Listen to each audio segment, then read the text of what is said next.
All right, good morning. It's Thursday. We'll have a quiz next block day, and 4 things will be due. The worksheet that we'll get today, page 55, that you started yesterday, page 67 tomorrow, and page 67 for Monday.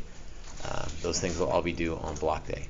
All right, let's go over page 55.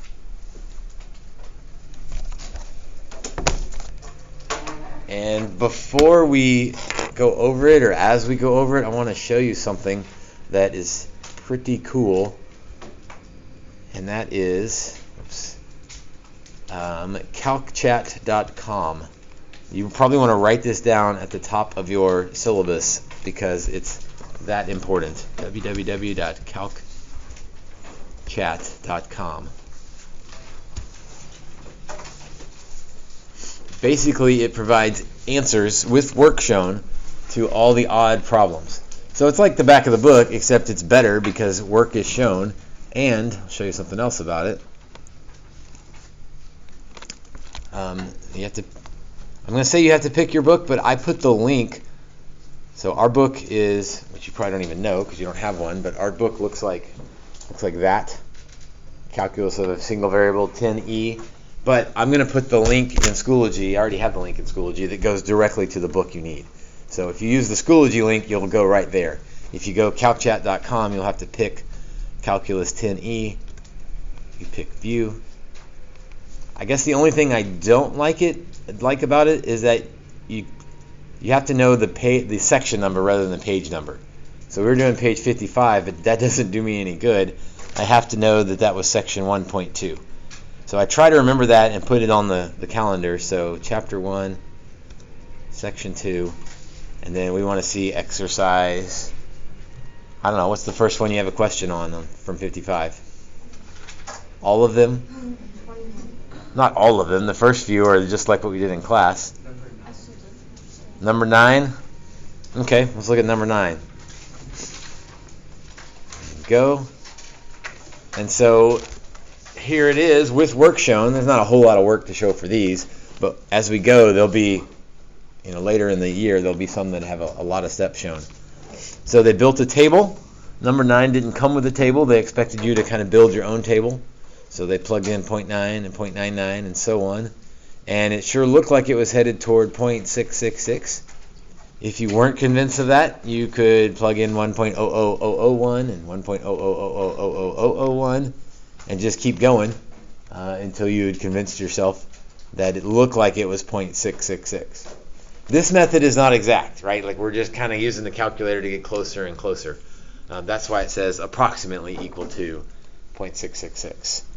And then sort of as an aside, it tells us that the actual limit is 2/3, but we don't really know how to how to do that yet. So CalcChat, pretty awesome. It's Ron Larson is the author of our textbook, and so any textbook he authors, he's built this website that kind of goes with it. So super cool to check your answers. And again, it's not just flipping to the back of the book and seeing 0.66, it's opening up and seeing how they got there. They also have, one more thing about CalcChat. Let's see. They have an assistant. So I don't know how easy it is to have a virtual online tutor, but it's better than nothing. You can see that they're offline right now. But during the school year, it looks like they're available Sunday through Thursday from 4 p.m. to midnight. So prime homework hours. You're working on your homework at 10 or 11, and you pull up number 9, and you're like, I don't understand where they got any of this. You can click for help. They're offline now, so that's why you can't get there. So there's an actual person on the other end of this thing. If you can't make sense of what's there, you can say, hey, this one's pretty straightforward, but on a more complicated one, you could ask questions about it. And students have used it before, and they said it's helpful. I mean, it's online, so it's tricky to communicate a little bit, but it can be helpful. On the worksheet online, that number 9 right there is number 11. Uh-oh. Okay. Yeah. Thank you. Then I'll pull up the I'll pull up the worksheet here in a minute. We didn't do that one? All right, well, we'll go off the worksheet, and I'll work some rather than just pointing you to CalcChat. But if you're on your own, CalcChat is a great reference. And again, I put it in under class information in Schoology. So red folder, class info, CalcChat. And that takes you straight to our textbook, so you don't have to remember what the textbook looks like. You do have to know the chapter and section number.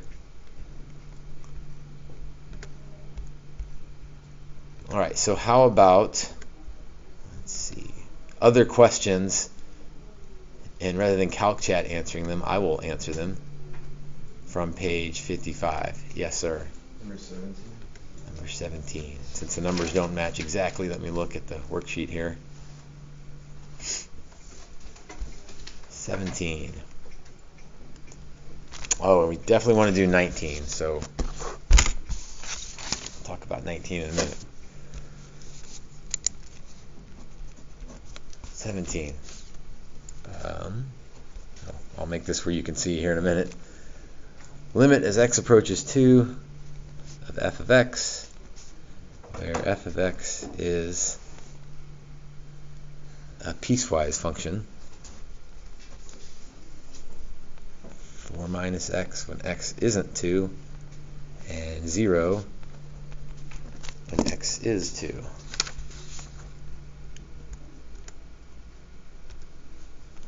There we go.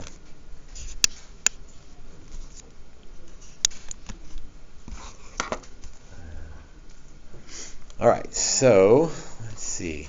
As x approaches 2, the method we've been using is with a calculator or a table.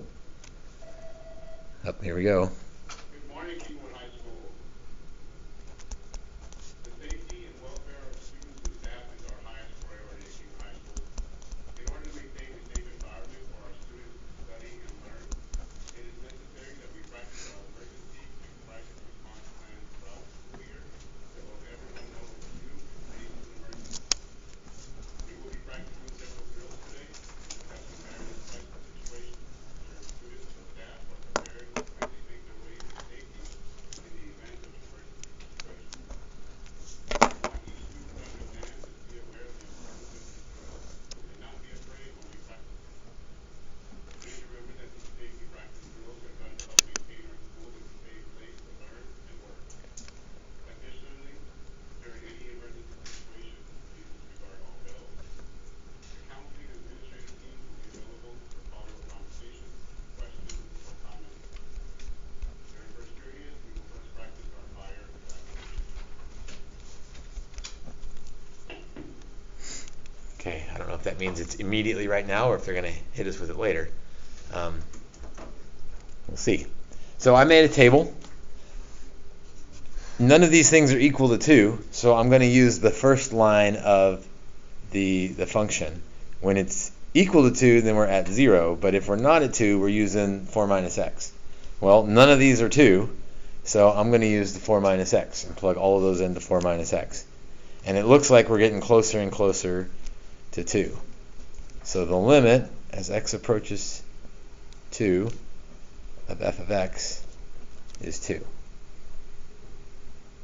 Because we're getting closer and closer to 2. Even though the actual graph is at 0. In fact, it might have been better if we'd used the book instead of the worksheet. Look at number 17. There's a picture of what's going on. So here's the graph of 4 minus x, just that line, except when x is equal to 0, then we use, or excuse me, when x is equal to 2, we use y equals 0. So this is one of those that had a hole. So the limit is 2, even though the function is 0. Sorta. Okay. Today will help, because today we're switching to all pictures, and we won't do any equations. We'll just look at pictures and answer the questions. So this question is a good sort of transition. All right, we'll press pause. If you're watching at home, exit your house so you get good practice too. 17, and so even without we can ignore the equation and just look at the picture, And as x gets closer to 2, our graph is getting closer and closer to 2. Even though there's a hole there and the dot is somewhere else, we don't care about what's happening at 2. We care about as we get close to 2. And that's the big trick with limits, is you don't have to get to 2, you just got to get really close to 2. 1.99, 1.999, and 1.9999999. And so you can do it with the calculator, or you can do it with a picture. It kind of just depends on the problem and what they give you. Other questions from 55? Could you do 25.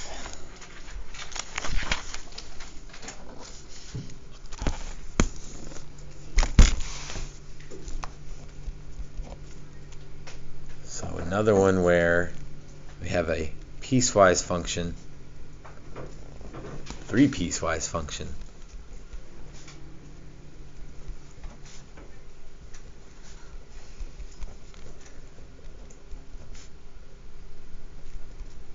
Okay, so, and we want to know f of 1 and the limit as f approaches 1. Well, f of 1, that should be the easy question.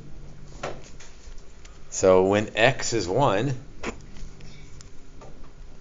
that means I'll use part b, right? X equals 1, then I'll use part b of the function, which means f of 1 equals 2.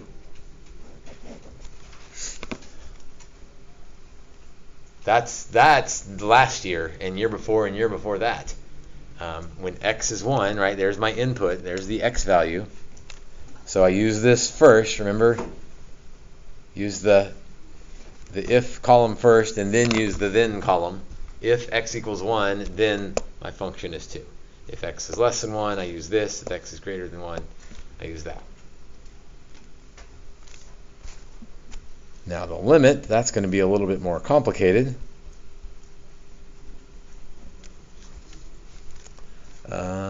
Maybe a table as well here.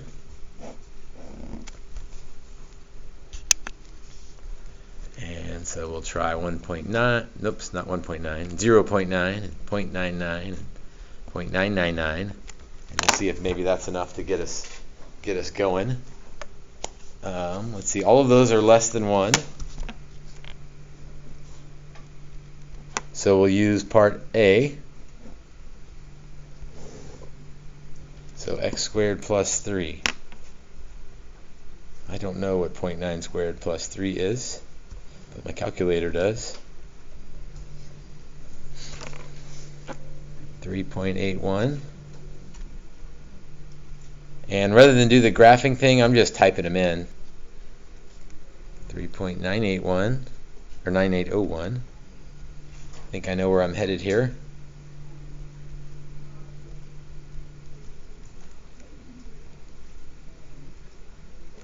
So that looks like we're headed toward 4, which makes sense because if we plugged in 1, we'd get 1 squared plus 3, which is 4. Except we can't plug in 1 because that's not on the right piecewise part of the graph. So I think I'm headed toward 4, but I need to check the other side of things. So 1.1, 1.01, 1.001. But for those are all bigger than 1. So I'll need to use part C. So I need the square root of those things. So square root of 1.1, 1.049, square root of 1.01, 1.00498. I think I know where I'm headed with this one.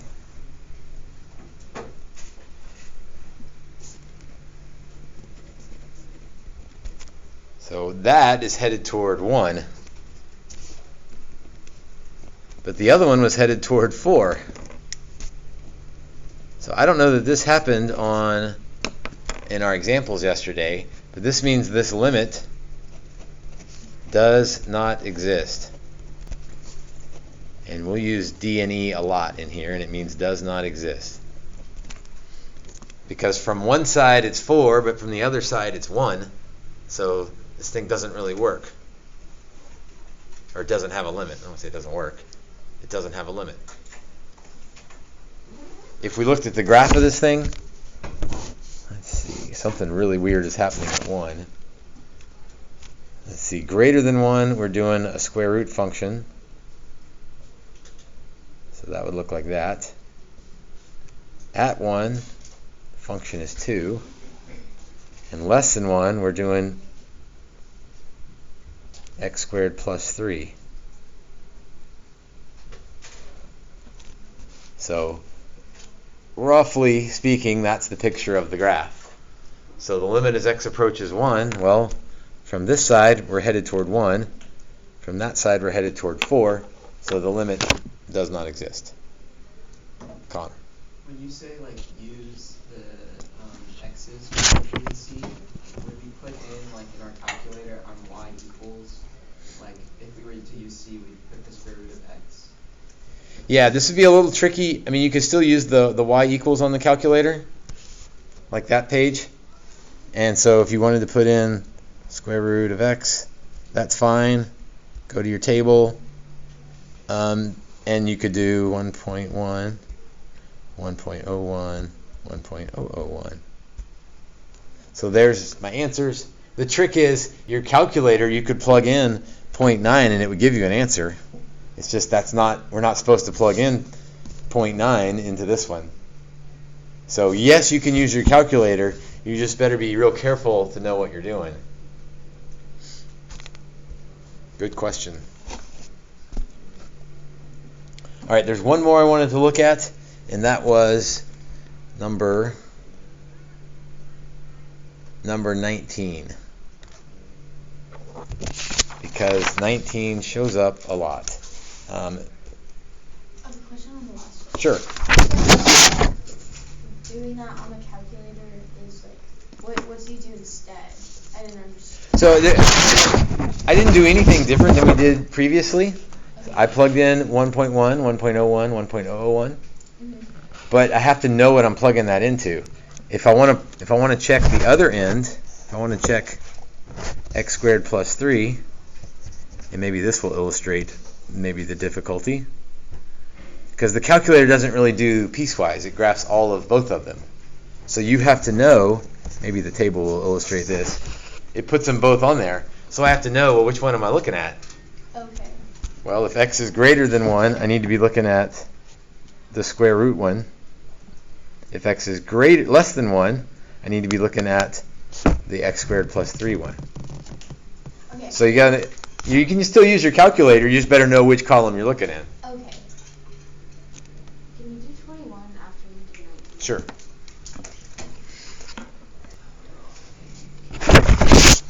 Let's do 21 first. So 21, limit as x approaches 1 of sine of pi x.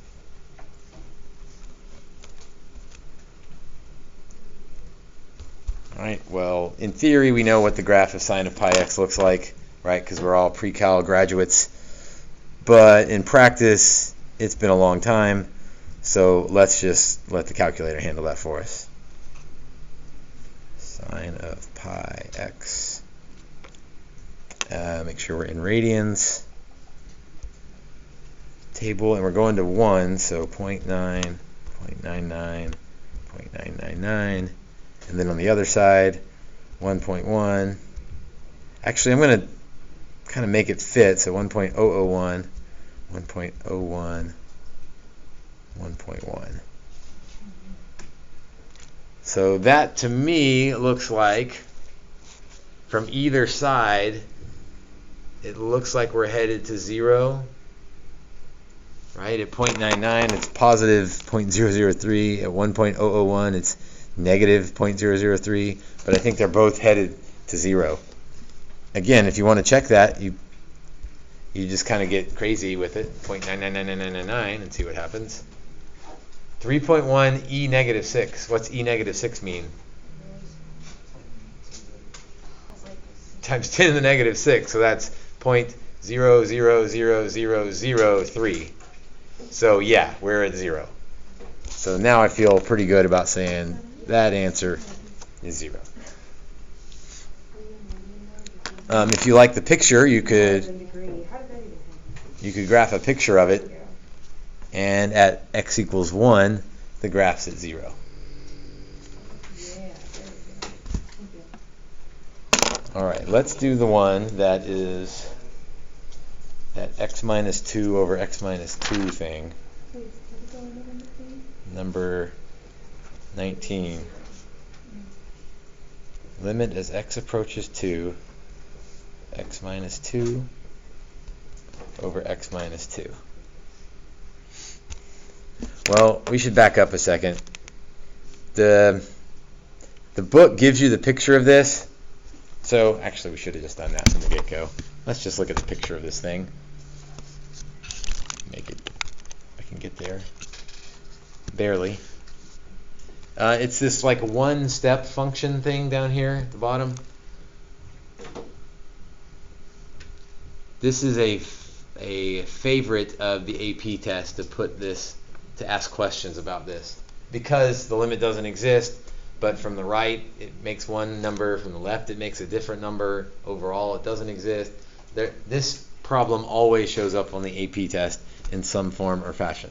So we'll get to this more often, and obviously I think it's easier with a picture. But as x approaches 2, coming in this way we're at negative 1, coming in this way we're at positive 1. So what's the answer? If one limit is headed toward negative 1 and the other limit is headed toward positive 1, what's the limit equal to?